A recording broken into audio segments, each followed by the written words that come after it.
ಕೃಷ್ಣ ಕೃಷ್ಣ ಕೃಷ್ಣ.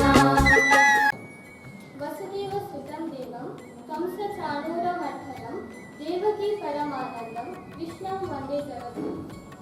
ಇಲ್ಲಿ ನಡೆದಿರುವ ಎಲ್ಲ ಗುರು ಹಿರಿಯರಿಗೂ ನನ್ನ ಗೌರವಪೂರ್ವಕ ನಮನಗಳನ್ನು ಸಲ್ಲಿಸುತ್ತೇನೆ.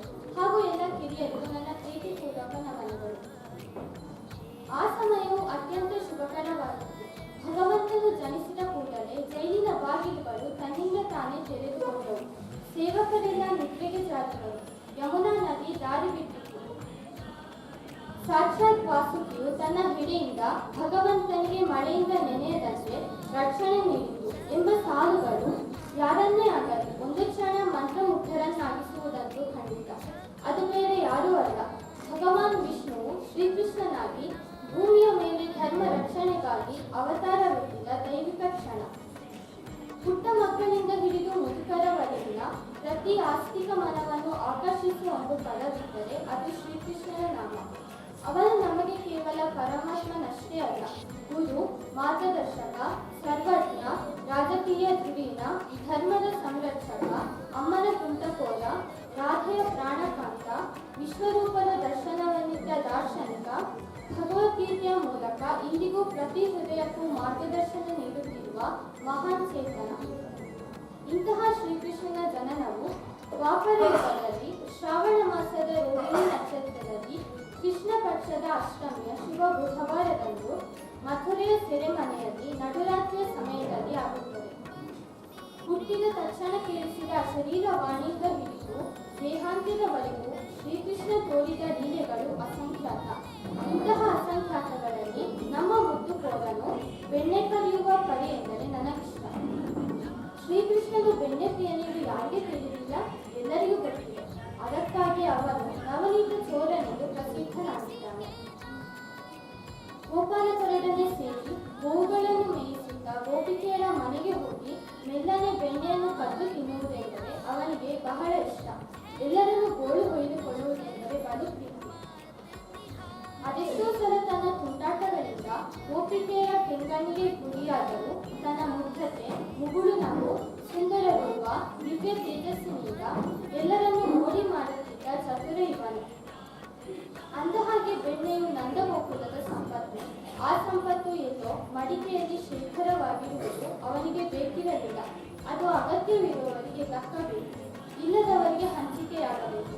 ತನ್ಮೂಲಕ ಸ್ವಸ್ಥ ಸಮಾಜದ ನಿರ್ಮಾಣವು ಸಾಧ್ಯವಾಗಬೇಕೆಂಬ ನಿಲುವು ಅವನಲ್ಲಿತ್ತು. ಅದೆಷ್ಟೋ ಬಾರಿ ತನ್ನ ತುಂಟಾಟಗಳಿಂದ ಎಲ್ಲರ ಕೆಂಗಣ್ಣಿಗೆ ಗುರಿಯಾದರೂ ತನ್ನ ಮುಗ್ಧತೆಯಿಂದ ಅದನ್ನೆಲ್ಲ ಪರಿಹರಿಸುತ್ತಿದ್ದ ಶ್ರೀಕೃಷ್ಣ. ಗೆಳೆತನಕ್ಕೆ ಒಂದು ಸುಂದರ ಭಾಷ್ಯವನ್ನು ಬರೆದವನು ಶ್ರೀಕೃಷ್ಣ. ಗೋಪಾಲಕರ್ಯಾರಿಗೂ ಅವನೊಬ್ಬ ಅವತಾರ ಪುರುಷನಾಗಿರಲಿಲ್ಲ. ತಮ್ಮ ಹಾಗೆ ತುಂಟಾಟ ಮಾಡುವ ಒಬ್ಬ ಸಾಮಾನ್ಯ ಬಾಲಕನಾಗಿದ್ದ ಅಷ್ಟೇ.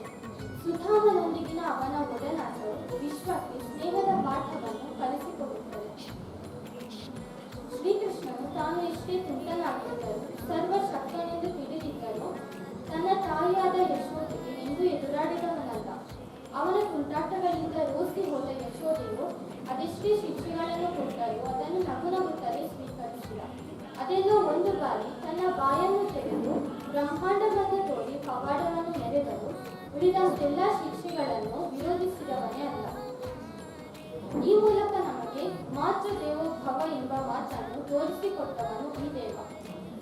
ಶ್ರೀಕೃಷ್ಣನಿಗೆ ನಂದಗೋಕುಲವು ಕೇವಲ ಮಮತೆಯ ತೊಟ್ಟಿಲಾಗಿರಲಿಲ್ಲ. ತನ್ನನ್ನು ಕೊಲ್ಲುವವನು ನಂದಗೋಕುಲದಲ್ಲಿ ಬೆಳೆಯುತ್ತಿದ್ದಾನೆ ಎಂಬ ವಿಷಯ ತಿಳಿದ ಕಂಸನು ಅವನನ್ನು ಕೊಲ್ಲಲು ಅನೇಕ ರಾಕ್ಷಸರನ್ನು ಕಳುಹಿಸುತ್ತಾನೆ. ಆದರೆ ಅವರಲ್ಲಿ ಒಬ್ಬರು ಕೂಡ ಜೀವಂತವಾಗಿ ಹಿಂದಿರುಗುವುದಿಲ್ಲ. ಕುಂಟನಿ, ಶಕಟ, ಧೇನುಕ, ತೃಣಾವರ್ತ, ಬಕಾಸುರ, ಅಘಾಸುರ, ಕೇಶಿ ಮುಂತಾದ ಅನೇಕ ರಾಕ್ಷಸರು ವಧೆಯಾದದ್ದು ಇದೇ ನಂದಗೋಕುಲದಲ್ಲಿ. ಯಮುನಾ ನದಿಯನ್ನು ವಿಷಪೂರಿತವಾಗಿಸಿದ ಕಾಳಿಂಗನ ಹೆಡೆಯನ್ನು ಮೆಟ್ಟಿ ನಾಟ್ಯವಾಡಿದ್ದು ಇದೇ ಗೋಕುಲದಲ್ಲಿ. ಗೋವರ್ಧನ ಗಿರಿಯನ್ನು ತನ್ನ ಕಿರು ಬೆರಳಿನಲ್ಲಿ ಎತ್ತಿ ಗೋಕುಲವಾಸಿಗಳ ರಕ್ಷಣೆ ಮಾಡಿದ್ದು ಇದೇ ನೆಲದಲ್ಲಿ.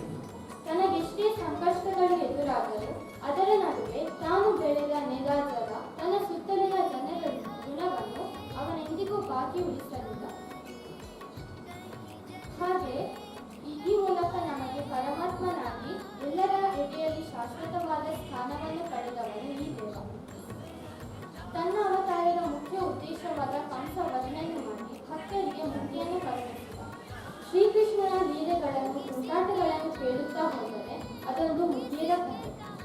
ಅಪಾರ ಮಹಿಮೆಗಳಿಂದ ಜಗದ್ಗುರುವಾಗಿ ಸನ್ಮಾರ್ಗಿಗಳ ಮನದಲ್ಲಿ ಶಾಶ್ವತವಾದ ಸ್ಥಾನವನ್ನು ಪಡೆದ ಶ್ರೀಕೃಷ್ಣನು